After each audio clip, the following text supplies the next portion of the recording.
नमस्कार, मैं हूं प्रवीण गौतम। दोस्तों, राजनीति में नया नहीं है किरदारों के चरित्र का पलट जाना, क्योंकि राजनीति का चरित्र यही है।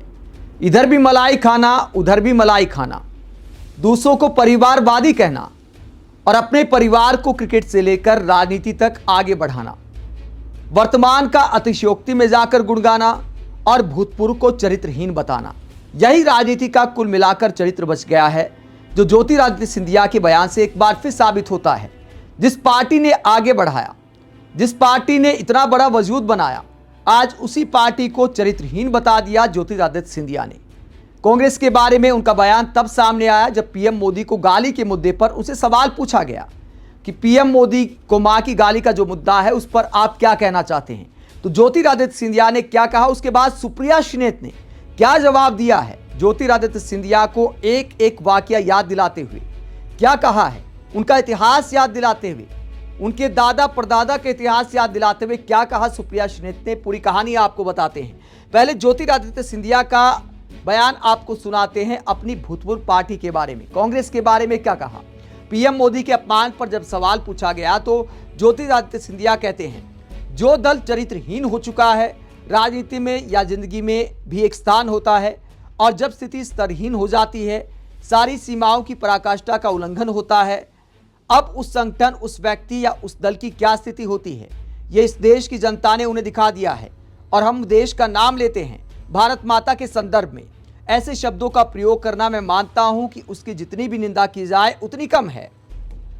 आगे ज्योतिरादित्य सिंधिया कहते हैं, एक तरफ जहां देश और प्रधानमंत्री आगे बढ़ रहे हैं अपने आप को विश्व गुरु स्थापित करने में, मतलब ज्योतिरादित्य सिंधिया कहना चाहते हैं कि पीएम मोदी और हमारा देश खुद को विश्व गुरु साबित करने में लगा है, और कांग्रेस प्रधानमंत्री के बारे में ऐसे बयान दिलवा रही है, उनकी मां का अपमान किया जा रहा है। कवि के कहने का मतलब यही है। मतलब कौन से विश्व गुरु हम बन गए, किस फील्ड में बन गए, ज्योतिरादित्य सिंधिया को वो भी बताना चाहिए। अभी तो फिलहाल ये हो रहा है, कभी इस पाले में कभी उस पाले में, सब लोग कंफ्यूज हो गए कि भैया बॉयकॉट किसका करना है। पहले अमेरिका के पाले में थे, अब चीन की तरफ चले गए, तो जनता कंफ्यूज है। कुछ महीने पहले चीन और पाकिस्तान को सबक सिखाने की बात हो रही थी, अचानक नया वर्ल्ड ऑर्डर तैयार हो रहा है। तो विश्व गुरु आखिरकार हम कैसे हैं। ट्रंप का नाम लेकर पीएम मोदी जवाब नहीं दे पा रहे, और मंत्री जी कहते कि भैया विश्व गुरु स्थापित करने में पीएम मोदी लगे हैं, और यहां पर कांग्रेस वाले देश को नीचा दिखा रहे हैं। मतलब सच बोलना क्या देश को नीचा दिखाना है। हमें वास्तविकता में होना चाहिए या फिर भ्रम में होना चाहिए। तो ज्योतिरादित्य सिंधिया कहते हैं कि पीएम मोदी विश्व गुरु स्थापित करने में लगे हैं, वही कुछ शक्तियां हैं जो आज भी देश के अंदर, जो देश के अस्तित्व को मिटाना चाहती हैं। लेकिन हजारों साल का इतिहास बताता है कि हमारा देश इन शक्तियों को नष्ट कर एक नक्षत्र के रूप में उभरेगा। तो निश्चित तौर पर देश मजबूत होना चाहिए, दुनिया में हमारा डंका बजना चाहिए। अमेरिका से लेकर ऑस्ट्रेलिया तक किसी की हिम्मत नहीं होनी चाहिए कि भारतीयों के बारे में कुछ बोल सके। लेकिन आज हकीकत क्या है, अमेरिका से हमारे देश के नागरिकों को किन हालात में वापस भारत भेजा गया, जंजीरों में बांध कर भेजा गया, उस वक्त दर्द नहीं हुआ। आज ऑस्ट्रेलिया में प्रोटेस्ट हो रहे हैं। जिन ऑस्ट्रेलिया के राष्ट्राध्यक्ष ने पीएम मोदी को बॉस कहकर बुलाया था, वहां भारतीयों को टारगेट किया जा रहा है। भारतीयों के खिलाफ भी प्रोटेस्ट हो रहे हैं, इमिग्रेशन के खिलाफ प्रोटेस्ट हो रहे हैं, जिसमें भारतीय निशाना बन रहे हैं। ये तमाम खबरें मीडिया में क्या बीजेपी नेताओं को दिखाई नहीं देती, क्या बीजेपी सरकार के मंत्रियों को दिखाई नहीं देती। लेकिन कोई सच बोलता है तो उसे कहा जाता है कि देखिए, इसे हजम नहीं होता कि पीएम मोदी विश्व गुरु बन रहे हैं। इन बातों का आखिरकार लॉजिक क्या है। और अतिशयोक्ति में जाकर ऐसे यशगान करना भी हमारी विदेश नीति के हित में नहीं है। ये मीडिया को भी समझना चाहिए, सत्ताधारी नेताओं को भी समझना चाहिए। हम जितने ताकतवर हैं उतना ही ताकतवर खुद को दिखाना चाहिए।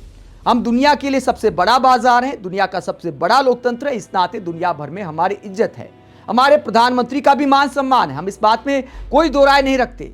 लेकिन यह कह देना कि हम विश्व गुरु बन गए हैं, यह तो भ्रम फैलाने वाली बात है। वोट बैंक के लिए आप कुछ भी बोल जाओ, अगर इस बात को कोई नकार दे तो कहेंगे कि भैया देखो ये तो देश के खिलाफ है। बहुत आसान सी निंजा टेक्निक बन गई है। यही सब बोलते रहो और अपना स्वार्थ साधते रहो।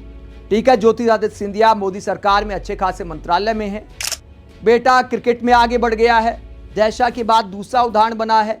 सबसे युवा मध्य प्रदेश क्रिकेट एसोसिएशन के अध्यक्ष बन गए हैं ज्योतिरादित्य सिंधिया के बेटे महा आर्यमन सिंधिया। बताइए क्रिकेट में कौन सा तीर मारा है, किस बात का एक्सपीरियंस है। पीएम मोदी ने कल ही तो कहा था कि जो लोग सोना चांदी की चम्मच लेकर पैदा होते हैं वो औरों को आगे बढ़ता नहीं देख सकते।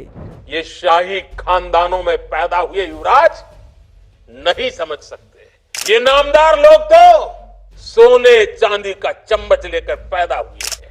वो तो यही मानते हैं, इन्हें लगता है कुर्सी इन्हें ही मिलनी चाहिए। तो राजनीति से लेकर क्रिकेट में जहां बीजेपी ताकत में है, सत्ता में है, वहां कौन आगे बढ़ रहा है।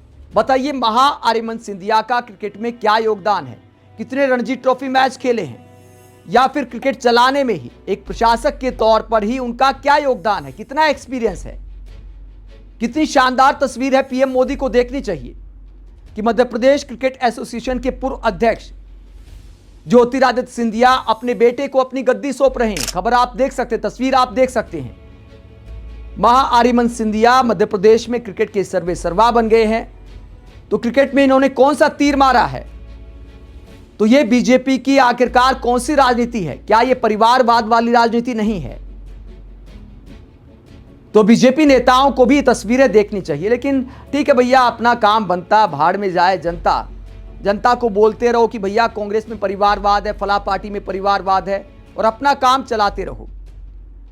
अब ज्योतिरादित्य सिंधिया ने कांग्रेस पार्टी को चरित्रहीन बोला तो सुप्रिया श्रीनेत ने इतिहास याद दिलाया। हालांकि आजकल इतिहास से नेताओं की सेहत पर कोई असर पड़ता नहीं है, लेकिन फिर भी राजनीति में वार पलटवार होता रहता है। सुप्रिया श्रीनेत सिंधिया जी को जवाब देते हुए कहती हैं, सिंधिया जी, जिसे आप चरित्रहीन पार्टी कह रहे हैं, उसी पार्टी की छत्रछाया में रहकर आपका सिंधिया परिवार खूब फला फूला है।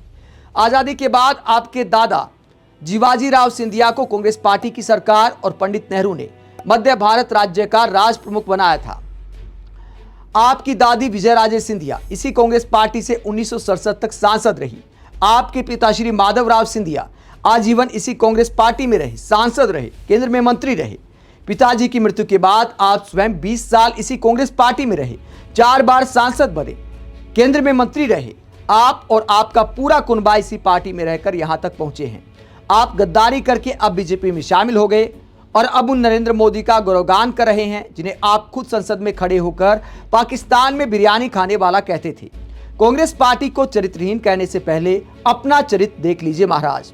तो कांग्रेस को चरित्रहीन कहने पर सुप्रिया श्रीनेत आईना दिखा रही हैं ज्योतिरादित्य सिंधिया को। हालांकि आईना दिखाने पर भी कोई देखता नहीं है।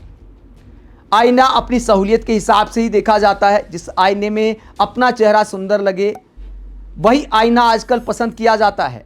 अलग अलग आईने राजनीति के बाजार में आजकल बिकते हैं। यही राजनीति की हकीकत हो गई है। जैसे ही पार्टी बदलते हैं एकदम से विचारधारा पलट जाती है। पलटी मारने को लेकर कोई सवाल भी पूछे तो आजकल शर्म नहीं आती। आपने देखा होगा कि आजकल बीजेपी के जो भी प्रवक्ता हैं ज्यादातर कांग्रेस के रहे हैं और बड़ी बेशर्मी से कहते हैं कि हमें तो बोला जाता था, हम तो किरदार में रहते थे, हम तो टीवी पर आकर प्रेस कॉन्फ्रेंस में इसलिए पीएम मोदी की बुराई करते थे क्योंकि कांग्रेस हमें ऐसा करने को बोलती थी। भैया आपकी अंतरात्मा विचारधारा कुछ है कि नहीं?